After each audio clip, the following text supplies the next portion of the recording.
কে বুঝাবে ছেলেদেরকে? কে বুঝাবে? কে বুঝাবে আমার এই সন্তানদেরকে যে এরা এই গুনাহ কিছু দেয় না, গুনাহ নিয়ে যায়, জীবন নষ্ট করে, যৌবন নষ্ট করে, শরীরের সক্ষমতা নষ্ট করে, যৌবনের শক্তি নষ্ট করে। প্রতিটা উলঙ্গ ছবি, প্রতিটা নর্তকীর নাচ, প্রতিটা জেনা ব্যভিচারের দৃশ্য, প্রতিটা মেয়ের পিছনে ঘোরা, প্রতিটা অবৈধ প্রেমের স্বপ্ন দেখা, এটা যৌবন নষ্ট করে, যৌবনের শক্তি নষ্ট করে। যার ফলে আমি তো প্রতিদিন বলি, আমার স্পষ্ট অসংখ্য যুবক এই অপাত্রে নিজের যৌবন নষ্ট করার কারণে, অসভ্য জেনা ব্যভিচার আর উলঙ্গ ছবির দৃশ্য দেখার কারণে অল্প সময় ব্যবধানে তাগরা জওয়ান, কিন্তু একটু পর পর ফ্যান আলগি দেয়, ফ্যান টানে। বুঝেন নাই? প্যান্ট টানে কেন? প্যান্ট পরে যায়, প্যান্ট পরে যায়। আলহামদুলিল্লাহ, কোনো আলেমে দিন, কোন মাদ্রাসার তালেবে এলেম কোনো দিন পায়জামা টানে না। কথা বোঝেন নাই? হ্যাঁ, গুনাহ, নাফরমানি, উলঙ্গপনা, বেহায়াপনা তার যৌবন শেষ করে দিছে, শরীরের সক্ষমতা নষ্ট করে দিছে, নষ্ট করে দিছে। হ্যাঁ, এজন্য এটাকে বোঝা উচিত। আল্লাহ তাআলা বলে, বান্দা তুমি ভাবো তো তোমাকে বানাতে গিয়ে আমার কি পরিমাণ ইন্তজাম গেছে, অথচ তুমি করছোটা কি? করছোটা কি বলেন? এক এক যুবক যৌবনের শক্তি পেয়ে আল্লাহর সাথে নাফরমানি করছেন, আল্লাহর সাথে নাফরমানি। ভাইয়া, আল্লাহ পাক যদি 1 ঘন্টার মধ্যে 4 বার শুধু টয়লেটে নেয়, ফ্যাটে যদি ফ্যাট খারাপ হয় শুধু 1 ঘন্টার মধ্যে, তাইলে এই দাপট, এই মাতবরি, এই মাস্তানি সব মিনিটের মধ্যে সমান। তাইলে বেটা বর্বর, মাত্র 4 থেকে 6 বার পায়খানায় গেলে তোর শরীরে কোনো বল থাকে না, তুই অহংকার করো কিভাবে? কথা বলেন না কেন? তো তোর অহংকার করলি কেমনে বেটা? তুই যে পায়খানার কাছেই দুর্বল, শরীর থেকে পায়খানা না বাইরেছে, আতফাও কি খুললে গেছিনি? তুমি হুইতালে লেখা, কথা বলেন না কেন? হুইতালে লেখা কেন? ওরসালান খাও কেন? আল্লাহ তাআলার দয়া, তোমার নেতা না, তোমার মাতবর কেউ না, তোমার শরীরের শক্তি আল্লাহ তাআলা টিকায় রাখে। আল্লাহ, নাহলে তোমার যখন পেট খারাপ হয় তো তোমার নেতারে কখন আলগি দিয়ে ধরতো? কথা বলেন, কাকে বলো? অতএব আল্লাহকে চেনা উচিত। যেটুকু সক্ষমতা, যেটুকু সুস্থতা, যেটুকু সবল, আল্লাহর দেওয়া। কোরআনুল কারীমের মধ্যে আছে, আল্লাহ তাআলা বলেন, হুয়াল্লাযী খালাকাকুম মিন দুআফিন। আল্লাহ বলে, বান্দা শোনো, আমি প্রথম তোমাকে বানিয়েছিলাম দুর্বল।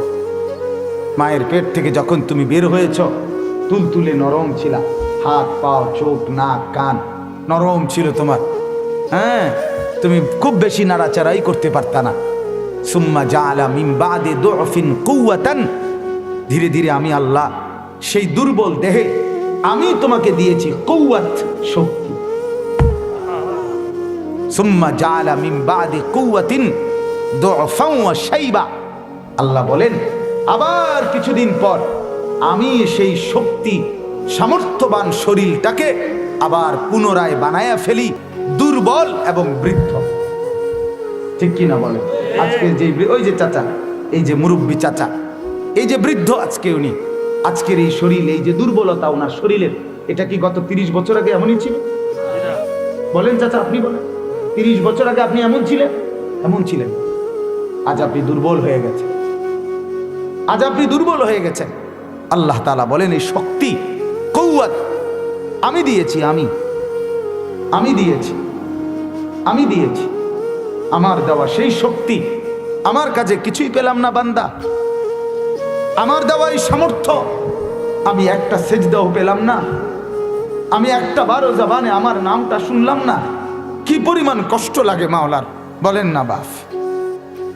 বলেন। আমার মেয়ে তো, আমার ছোট মেয়ে আমার সামনে আসলে যখনই সে আমাকে ডাকে, আমার তো কলিজা খুশিতে ভরে যায়। সে মেয়ে যদি না ডাকে, আমার কলিজা ব্যথায় ভরে যায়। হায় মা, কেন ডাকছে না আমাকে?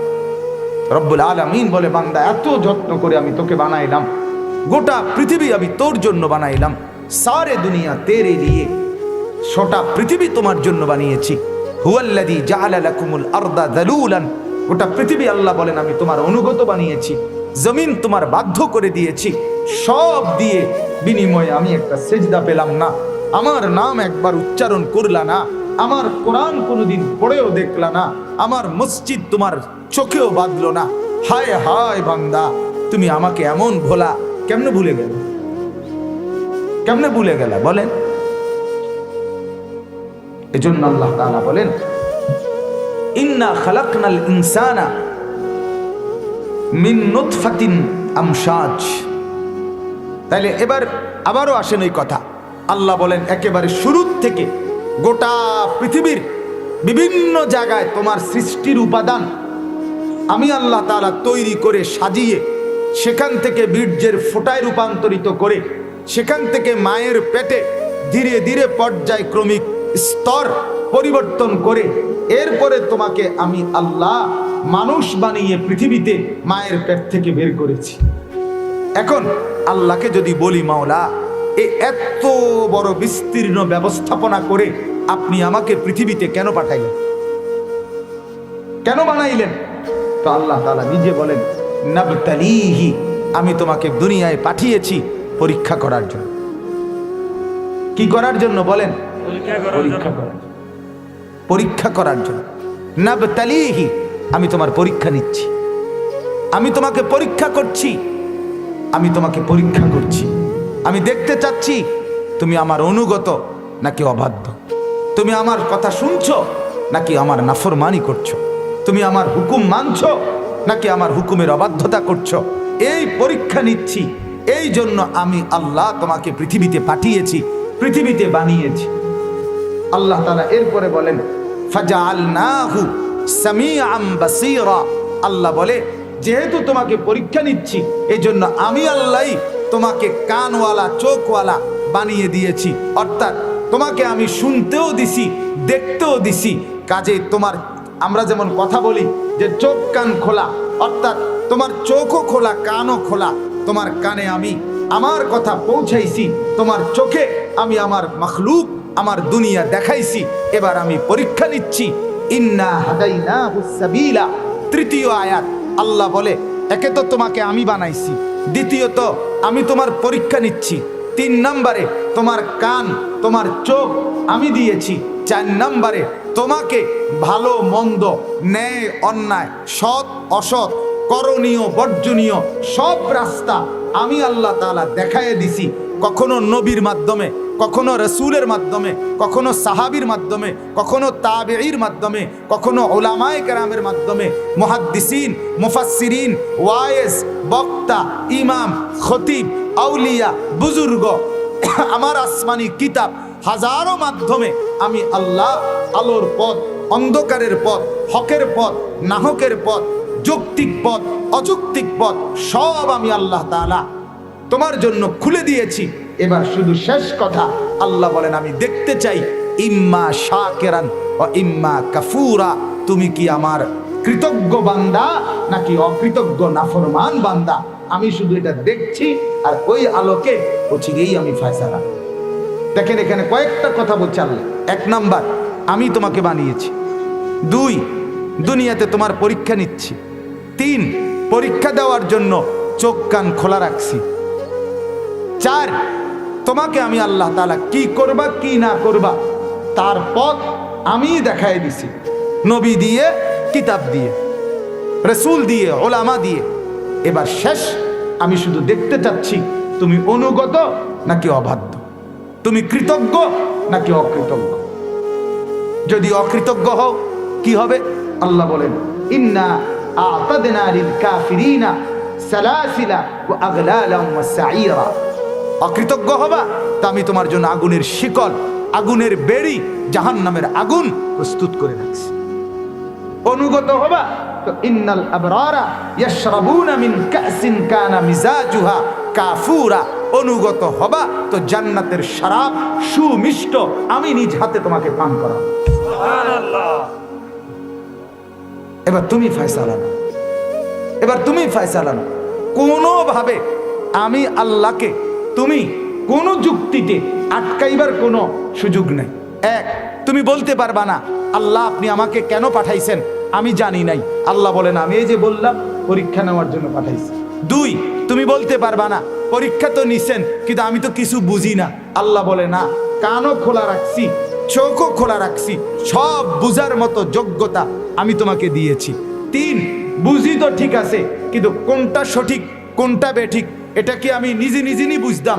আল্লাহ বলে না, ইন্না হাদাইনাহুস সাবিলা, আমি পথ দেখায় দিছি নবীর মাধ্যমে, রাসূলের মাধ্যমে, কিতাবের মাধ্যমে, কোরআনের মাধ্যমে, আউলিয়ার মাধ্যমে, বুজুর্গদের মাধ্যমে, ওলামাদের মাধ্যমে।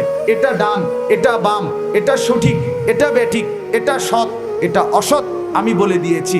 এবার শুধু তুমি প্রমাণ করো তুমি শাকের নাকি কাফুর, তুমি কৃতজ্ঞ নাকি অকৃতজ্ঞ। আপনি ফয়সালা করেন, আপনি ফয়সালা করেন। আমার বাপ, এবার আমার কথার মেন বক্তব্য খোলাসা কথা কি দাঁড়াইল? খোলাসা কথা এই দাঁড়াইল, আমরা প্রত্যেকেই বুঝছি আমাকে আল্লাহ তাআলা মানুষ হিসাবে পৃথিবীতে যে পাঠাইলেন, এই পুরা ব্যবস্থাপনাটা আমার মায়েরও কৃতিত্ব না, আমার বাবারও কৃতিত্ব না, আল্লাহ পাকের একমাত্র ক্ষমতা, আল্লাহর ইচ্ছা। ঠিক কি না বলেন? এটা বুঝলেন কি না বলেন? এবার এটা শুধু বুঝলেন যে আমাকে আল্লাহ তাআলা সম্পূর্ণভাবে দুনিয়ায় পরীক্ষা করতেছেন, পরীক্ষা করতেছেন। আমরা অনেক সময় এটা বুঝি, পরীক্ষার হলে টিচার এই স্যারই এই হুজুরেই এই ছাত্ররে পড়াইছে, এরপরেও পরীক্ষার হলে ওস্তাদ দেখে, টিচার দেখে সে ভুল লিখতেছে কিন্তু তাকে কিছু বলে না, ঠিক করায় দেয় না, এখানে কোনো শাস্তি দেয় না। কারণ কি? পরীক্ষা যে চলছে। ঠিক কি না বলেন না কেন? পরীক্ষা চলছে। তো আল্লাহ তাআলা বলেন আমি তো ইচ্ছে করলে ডেলির ফিডা, ডেলির শাস্তি নগদে তো বাইরে এলাইতে পারতাম, পারতেন না? আল্লাহ বলে ফিডাই দেই না কেন? পরীক্ষা নিচ্ছি যে, পরীক্ষা নিচ্ছি, ফলাফল হবে আলাদা দিন। পরীক্ষা চলবে 1 সপ্তাহ, পরীক্ষার ফলাফল হবে 15 দিন পর, ফলাফল দেব আলাদা। এজন্য দুনিয়াকে বলে দারুল ইমতিহান, পরীক্ষার ঘর। আখিরাত হলো দারুল জাযা, ফলাফলের ঘর। দুনিয়াকে বলে দারুল মিহান, মেহনতের ঘর। আখিরাতকে বলে দারুল জাযা, ফলাফলের ঘর। দুনিয়াকে বলা হয় দারুল আমাল, আমলের ঘর।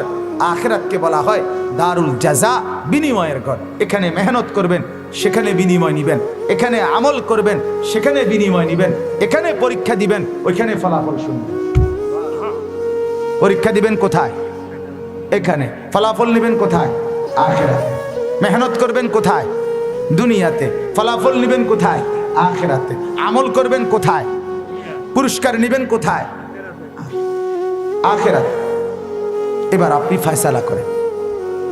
আপনারা এই কয়জনই ঠান্ডার মধ্যে, কুয়াশার মধ্যে মহব্বত করে আপনারা বসছেন, বাপ, আপনাদের এই বসা আপনারা কাজে লাগান, আপনারা কাজে লাগান। কৃতজ্ঞ বান্দা হবেন নাকি অকৃতজ্ঞ বান্দা হবেন? কেন আল্লাহর হুকুমের অনুগত করছেন না বাপ? কি সমস্যার কারণে? আমার গলায় পুরা শক্তি নাই, আমি অপারেশন করা আমার গলা, কিন্তু আমার মনের আবেগ তো এতটাই বলতে মন চায় যে আমি আপনার পাও ধরতে চাই। যুবক, আমি তোমার হাতে ধরে বলতে চাই, কি কারণে তুমি আল্লাহর সাথে নারাজ হইলা? আমার শুধু এটাই প্রশ্ন। একটা ছেলে উত্তর দাও, আজকে যে 1 ওয়াক্ত নামাজ পড়ো নাই ভাই, বছরের পর বছর যারা ফজরের নামাজ পড়ো না, তারা একবার জবাব দাও ভাইয়া, আল্লাহর সাথে কেন নারাজ হইলা? কেন নারাজ হইলা? মালিক তোমার সাথে কি অপরাধ করছে যে অপরাধের কারণে আল্লাহকে নারাজ করে সিজদা দিচ্ছেন না?